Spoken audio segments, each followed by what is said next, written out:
yılların içinde diyelim bitki 15 yılın içinde baksak, belki yanılıyorum siz söyleyin doğrusunu.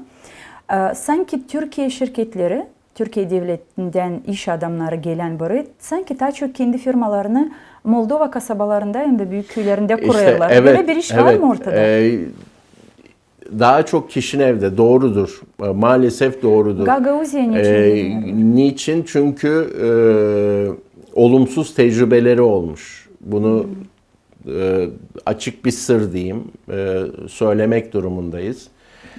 Burada teşvik göremediler. Yani iş adamlarının bir yere gelebilmesi için de kazanç sağlamaları lazım. Yani kaybedecekleri bir yere yatırım yapmaları kendi tabiatına aykırı, işin tabiatına aykırı. Onun için kazanabilmeleri için de biraz yerel makamlardan teşvik görmeleri lazım. Hı hı. O teşviği eğer Kişinev'de görüyorlarsa tabii daha çok oraya kayıyorlar ve buraya gelemediler. Ama gelmeklerini niye var nasıl sağlasın?